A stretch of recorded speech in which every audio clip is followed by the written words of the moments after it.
Manx Radio's Update with Andy Wint.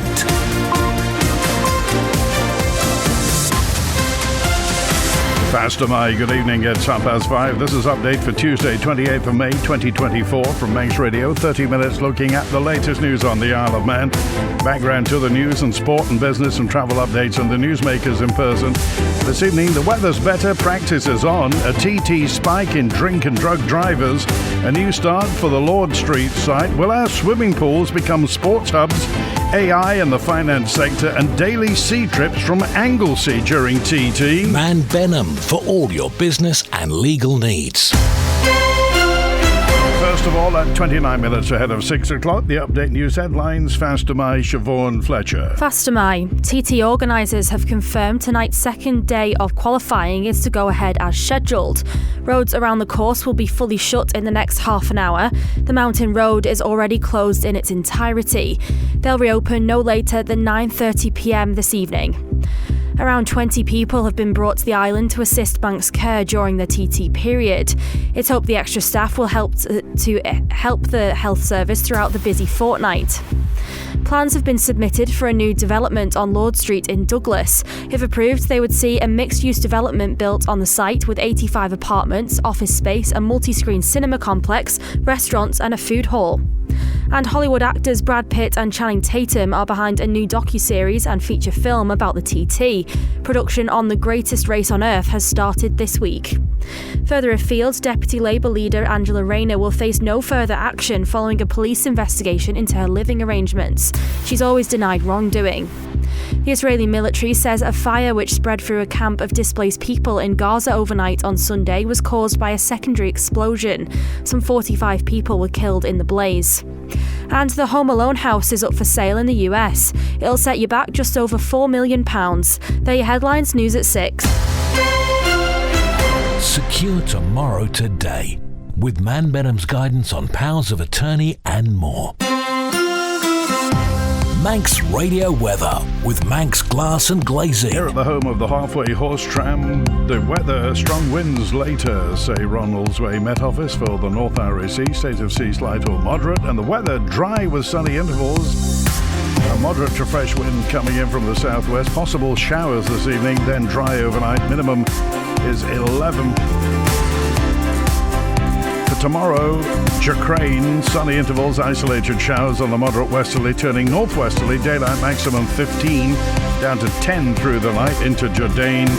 Dry on Thursday with sunny periods, a strong northwest wind, top temperature 16, and the word is high pressure on the way, bringing dry and settled weather for the rest of the week. Sun sets tonight, 24 minutes to 10. Low water, 2 minutes to 10. High tide, 9 minutes before 4 a.m. Sunrise 5 to 5 and the morning low tide at 19 minutes past 10. Manx Glass and Glazing don't just do the big jobs. It's easy to repair broken greenhouse glass at Manx Glass and Glazing. For greenhouse glass cut to size, call 674 573. Manx police officers say they've noticed a spike in drink or drug drivers since the start of TT. Inspector Paul Kemp says they don't bring in any extra staff to cope with the increased demand over the festival fortnight. Despite us actually saying we don't, people don't seem to believe us for some reason, and no, we don't. Many years ago, there was a couple of German bikers that used to come in and be sworn in specials to help out with language matters, and we did have, for a very short period, an Irish officer that used to come over and assist as well. But that was purely for specific reasons. As far as the policing of the TT, it's us, and it always has been. I'm getting off lightly in comparison to a lot of my colleagues who are literally going to be going to bed, rolling out the other side, coming straight back to work, and that's going to go on for pretty much the fortnight for them. All rest days are cancelled and longer shifts as well. I mean, we do enjoy the CT, thankfully, but it can get quite long for some of them, especially if you're doing the late, the middle shift, which is 4 till 4. The other thing as well, and it's something that we've picked up on certainly the last few days as well, we've had a little bit of a spike with drink and drug drivers.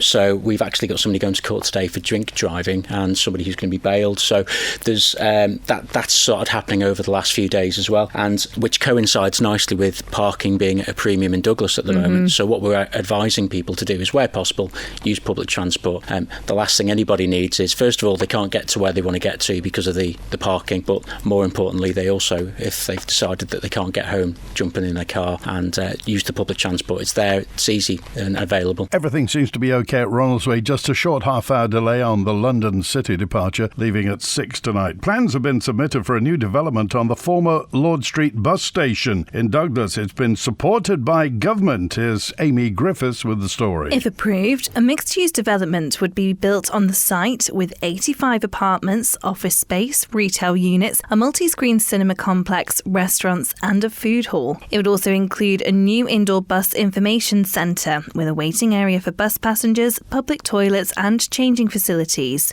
Isle of Man company White Avin Limited has submitted the plans, which it hopes will be a key part of the new urban quarter evolving in that area of Douglas. It also says it's worked hard to make sure the proposals align with government's island plan and economic strategy and has had meaningful engagement with the island's planning representatives and related government departments, factoring in their advice into the final draft scheme. As a result, the plans have been supported by government. The Department for Enterprise says it welcomes the announcement, which marks the fourth scheme to be supported in principle through the Island Infrastructure Scheme. Launched in January last year, it provides up to 25% of the eligible cost of the redevelopment in the Lower Douglas area, excluding land costs, which is only payable upon the completion of the scheme in line with any planning approvals and in keeping with the original Tynwald-approved Lower Douglas Master Plan. Meanwhile, the Treasury Minister Dr Alex Allinson says supporting private sector investment like this is a key aspect of this administration's regeneration approach. He adds this announcement is a significant milestone in regenerating brownfield sites into new developments. You can find out more about the plans at manxradio.com.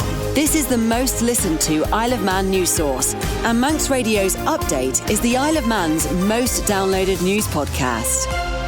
Fastamide, 23 minutes now before 6. A business case for substantial change and alteration of existing sports facilities in the island is not immediately obvious. The conclusion of a report looking at the affordability of turning the swimming pools into regional sports hub. Amy, back with that story. Back in January, the long-term strategic plan for regional sports hubs report was published and was supposed to be assessing the possibility of creating regional sports hubs on the island. However, in the 300-page document, only 1.5 pages made reference to them. Now, though, an update to that report has looked at the affordability of the move. In its conclusions, it says there's already an exceptional range of sporting facilities across the island, and that while co-located facilities would always be encouraged, the business case to change the current arrangements isn't immediately obvious. It adds that the Department of Education, Sport and Culture should work collaboratively with the regional pool boards to understand how joint working may deliver a greater cost benefit and potentially standardise the services offered. It's also been recommended that the National Sports Centre remain the premier national sporting hub. Regional swimming pools, it says, should be an important part of the sporting community offering across the island. A promise has been made to give the Council of Ministers an update on the progress of this work by September. You can see the report in full at manxradio.com. The Fastcraft left Douglas at 1 o'clock. She's safely in Liverpool now, will be departing any moment back to Douglas. The Manxman on the way, arriving in the next 10-15 minutes into Douglas from Heysham. Considerations being given to how artificial intelligence could affect financial services on the Isle of Man. The FSA says AI will feature in its new strategic plan, which will be published in the autumn and run to 2027. Bettina Roth is the FSA Chief Exec, Lillian Boyle the Chair. The last strategy was really transformational. We changed structure, we changed methodology, we had the new funding model. So this one, it's really more an evolutionary, where we drive these efficiencies that we have gained and really continue to improve. I think one of the key things for us in doing this is really the horizon scanning that we do, and that's quite often really done with the executive and also with our risk and control committee. And really what we're looking at there is where are the dynamics changing in terms of the regulatory world and what do we have to be fit for. And I mean, a kind of classic one that I think lots of regulators have talked about at the moment is AI. How is that going to impact both what we do, how we do it, how the businesses that we regulate and oversee, how they will operate. So I don't think I'm giving anything away to say I suspect somewhere in this strategy will be something regarding AI, because that is kind of something which, you know, everyone is discussing about. But I think to Bettina's point, we've made a lot of really big changes over the past few years, and now we have to consolidate and we have to look at the world that we live in. And I think we talked about this last year, 2022, when we were talking about the geopolitical changes that are coming around us, and there's even more now, and how that impacts a lot of our businesses, because, as we mentioned, I think previously as well, those businesses are operating in international markets. They're not just selling to people in the Isle of Man. The only radio station that's Manx, and we're proud of it. Celebrating 60 years, this is Manx Radio. It's not illegal to sell or supply vaping products to young people under the age of 18. As of this week, the Vaping Products Act 2024, which means that from September, retailers are prohibited from displaying electronic cigarettes. Hannah McGraw from the retailer Totally Wicked says the rule should have been implemented a long time ago. Should have really come in 2016 when the UK did it, but I am happy that it has come in now, and I do agree with the draft that was brought in. When disposables came out just after Corona, so that was 2021 maybe, they came a big thing. Teenagers would come in and you've got to judge people by age. It's a challenge 25, but you still have to judge them. But with our system, we can add them to the system, and if they don't have an account with us already, ID please. It won't affect the display side as long as I'm not allowed under 18s in my store. So I'll have a sign on the door saying under 18s are not allowed past this point. People can see in the store, but they just won't be allowed in. So I don't actually have to change my layout. More petrol stations, and anyone, I believe it says below 50% of sales that come from vapes have to hide them. Anyone over 50%, like mine is a lot more than 50%, I don't have to. Online, you don't really have that face-to-face, so you can't really tell a person's age. Is that a concern to you? No, because I buy vape products online, likes of eBay, other websites, and they have an age verification process in place. Verify my age, and it's a website that you sign up to, put your driving licence or your passport on there, and the app verifies you. So when you then buy product, it will automatically verify you. So I'm not worried about online, but there is places online which don't have this in place, so maybe there needs to be something more in place that these websites have. Manx Radio Business Briefing. At 17 minutes before 6, in corporate news, Persimmon fell following a report that the house builder is exploring a £1 billion takeover bid for the Carla Group, a rival player in the sector, which has been put up for sale. According to Sky News, Persimmon's leaning towards submitting an offer for Carla ahead of a bid deadline next week. Insiders expect Carla, which is being auctioned by Legal & General, to command a price tag of about £1 billion.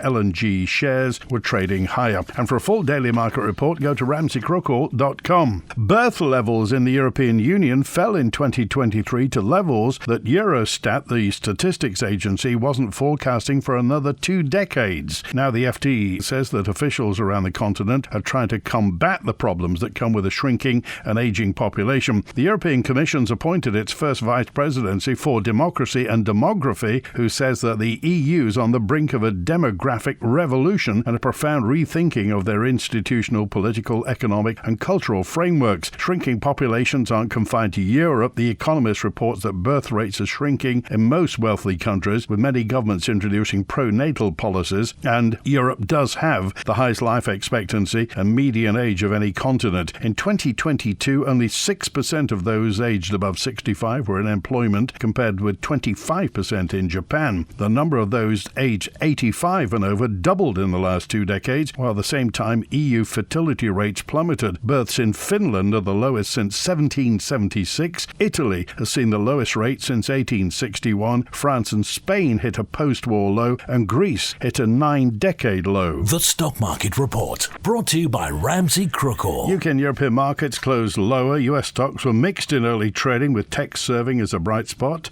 Gold held steady, buoyed by a slight pullback in the dollar, and US crude oil gained more than 1%. And the numbers now from Ramsey Crookall. reporting at the close in London, the FTSE 100 down 0.75%, 8,254. The DAX in Frankfurt down 0.5% at 18,684. The Dow Jones Industrial in New York down 0.4% at 38,914. The Nasdaq Tech Stocks Index is up 0.5%, 17,004. The S&P 500 just about flat, up slightly 0.05%, 5,307. In the exchange markets, the British pound sterling trading at $1 27.8 cents, €1 17.4 cents, and 23 South African rand 36.1 cents. In commodities, gold is up 0.4%, $2,361 per troy ounce, and a barrel of Brent crude up 1.25% at $83.81. I'm running late again. Do you know where I put my car keys? In the fridge. Where's my phone? Under the dog basket. Bye. You haven't forgotten that we're seeing Ramsey Crookall later? Oh, no, of course not. 5 p.m, is it? 2:45. I'll be there. Life is busy. That's why Ramsey Crookall's team takes time to help you make a mindful investment decision, considering all the options, giving you full control of your financial future. Less stress, more assurance. Forgot to put my shoes on.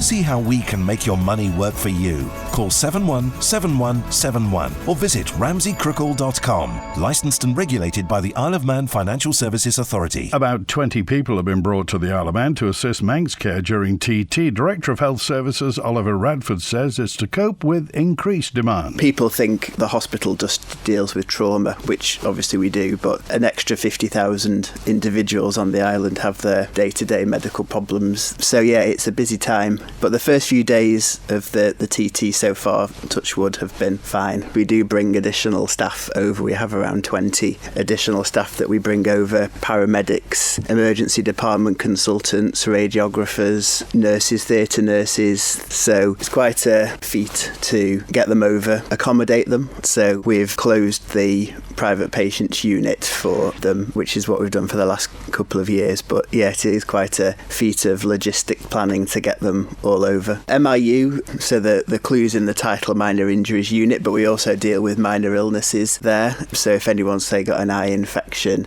or any kind of, feeling a bit unwell, we have practitioners within MIU that are trained on both minor illness and minor injuries. We think that for the next few days we are okay. I think the next pinch point is Friday, but that's a few days away for us to sort out. We had to curtail the opening hours late last week and over the weekend, but yeah, we are all systems go 8 till 8 from today. We also have our community pharmacies too, so they operate a thing called the minor ailment scheme, so they're able to dispense drugs to treat minor illnesses. Obviously we have A&E at Nobles that deals with everything, so regardless of what the problem is, come to A&E if that's the nearest. But obviously A&E deals with everything, so it does have a tendency to get busy, and we do try and keep parts of A&E free, particularly before the bikes are due to go out. Manx Radio Sport. Fast am I, Rob Pritchard. Fast am I. Good evening. The bikes are back on the mountain course and day 2 beckons for the 2024 Isle of Man TT races this evening. This year's racing fortnight got underway yesterday and it was a familiar face setting the pace on the first day. Michael Dunlop topped the charts on his Hawk Racing Superbike at 129.59 miles an hour. Peter Hickman set the fastest times in the Superstock and Super Twin categories at 129.032 miles an hour and 118.011 miles per hour respectively. Davey Todd on the Power Toolmate Ducati was quickest in the Supersports. On 3 wheels, it was Manx duo Ryan and Callum Crowe top of the pile at 116.699 miles an hour, ahead of defending champion Ben Birchall and his new passenger Kevin Rousseau. After poor weather earlier today, it's been confirmed in the last few minutes tonight's second qualifying session is going ahead as planned following an improvement in conditions. Roads around the TT course are due to close in a few minutes' time at 6 p.m. and will reopen no later than 9:30 p.m. Meanwhile, Hollywood actors Brad Pitt and Channing Tatum are behind a new docu-series and feature film about the TT. Production on The Greatest Race on Earth has started this week. Box to Box Films, which is behind Formula One documentary Drive to Survive, is spearheading the series alongside Tatum's Free Association, Pitt's Plan B Entertainment, Entertainment 360 and Jason Keller. European studio Media One has also partnered with the group on the project. The docu-series is currently expected to air in 2025. And finally, elsewhere in football, Onchan have won the 2024 Paul Henry Gold Cup following a convincing 5-1 victory over Castletown in the final game of the Manx Football football season on Sunday. Castletown opened the scoring through Ash Egan. The O's levelled through a deflected Josh Kenyuk strike before taking the lead for the first time thanks to Thomas Lancaster to lead at half-time. Further goals from Sam Cubban and Steve Whitley in the second half saw Onken add the silverware to an already guaranteed promotion back to the Canada Life Men's Premier League next season. Along with this success, the club's combi side also recently secured the DPS Limited Combination 2 title. Manx Radio Travel, driven by Quayside Tyres and Service Centre. Inbound at Ronaldsway. 5:25 Loganair from Manchester came in on time. Next, it's the 7:30 EasyJet from London Gatwick, the 5:08 Loganair from Liverpool, and the 10:09 Loganair from London City. They're all showing on time. Just that short delay on the Loganair 5:30 heading to London City. It's delayed until 6 o'clock. Outbound, the 5:40 EasyJet to Liverpool on time, 6 o'clock Loganair to Liverpool, the patient transfer outbound, and the 8 o'clock return EasyJet to London Gatwick. On the roads, Hillside Avenue is closed through to Circular Road in Douglas for adjacent office window replacement. A section of Switzerland Road's closed for construction work till November. Temporary lights on Vicarage Road in Bradden at the Stevenson's Way roundabout. Phase closures on Ballakill Ferrick Road for water main work, and phase closures on the Starvey Road for water main work. Kindrockard Road in Andros has got them as well. Remember, cycling is prohibited on the mountain road throughout the period. You won't do it tonight because, of course, roads are closing for practicing. And out of practice, remember, the mountain road is one way from Ramsey Hairpin till the Craig in the direction of the course until Tuesday, the 11th of June. Quayside Tyres and Service Centre with 1 year's free engine warranty from Castrol. Get more with Quayside. The owner of a fishing vessel has been granted permission to run daily trips to the Isle of Man during the TT. David Jones from Anglesey Fishing and Boat Trips will also run the trips during the Manx Grand Prix and the Southern 100. He told Manx Radio the TT is one of the biggest events that people travel for, and he wanted to give them an option of a day trip. There's a lot of pleasure boats from here that go over every year. There's a good gang of lads that are always wanting to go, and there's a lot of interest of people wanting to go, but it's just the from here to have to travel over to Liverpool. It's a long day where they can go direct from here now. It'll be a lot quicker and easier for them. How short would the trip be? Approximately 2.5 hours, so it's not far. We're planning on leaving Anglesey for 7 in the morning, get to the Isle of Man for 9:30, and the return trip will be leaving at 5 p.m, I think it is, and then get back to Anglesey for 7:30 in the evening. So it just gives everyone a chance to experience the Isle of Man for a day. The thing is, if people do enjoy it after then, they will book a weekend over there and vice versa, you know. Yeah, I think it'll work out really well. Well, I'm going to do the Manx Grand Prix and the Southern 100, and also it's not set in stone yet, but I would like to be able to do a weekend trip where I could take people to the Isle of Man for the weekend. Once I get there, people from the Isle of Man, if they want to visit Anglesey, then I can bring them back here. So it would be a great thing to do if I can plan it out right. The Isle of Man in 30 minutes. Update on Manx Radio with Andy Wint. Just a word, Manxman is safely in Douglas Harbour. She'll be departing this evening at 7:45, arriving in Heysham at 11:30. The overnight departure is 2:15, back to Douglas at 6:30 in the morning. Manannan is in Liverpool, will be departing Liverpool. Actually, she departed some 20 minutes ago. She'll be into Douglas just gone 8 o'clock tonight. There's a departure set off back to Liverpool overnight as well. There's a 1 o'clock departure from Liverpool back to Douglas at 3:45. And in the morning departures, 8 o'clock, Manxman to Heysham, 8:30, Manannan heads to Liverpool. The new chair of Castletown Commissioners says she wants to make Castletown a great place to be. Beth Cannon's taken up the role and will stay in position until the local authority elections next year. I was really pleased. I'd like to thank the rest of the board for voting for me. And yeah, I think it's a great honour. I think one of the things I want to achieve is to keep anything that's started on track, any projects that have already started, to keep them on track and make sure they're ongoing. And just to make Castletown a good place to be. I am nervous. I'm extremely nervous about it. But I'm also excited. I think this is going to be a good challenge for me, a good challenge for the rest of the board. I think we work together very well. I think he has some exciting new ideas, and he's young and upcoming, and I think that's what the town needs, is some younger input into it. There's lots happening. We've got the foodie market out the back by the in Chapel Lane car park. Well, it's not actually in the car park, it's round by Isle of Gelato, and we'll have the big screen, and there's different things happening in the square. We'll have lots of activities on. It is, yes, and hopefully it's okay and they enjoy being in Castletown. I can't see why they wouldn't, but I hope they do. And it looks like it's going to be something really good. Not new events. We'll still have the same events, the Christmas and festival, picnic in the park. They're all things that go on over the year in Castletown. The closure of the square, the markets that happen in the town. These are all ongoing things. As for new things, I think that's what we need to look at as a board. That's it for Update Tonight, compiled from the resources of Manx Radio's news department. Thanks to newsreader Siobhan Fletcher, producer Amy Griffiths. After the news at 6, Simon and Kerry with Countryside. Greatest hits at 6:30. John Barker with The Folk Show at 9, and Update returns tomorrow at 5:30. WINT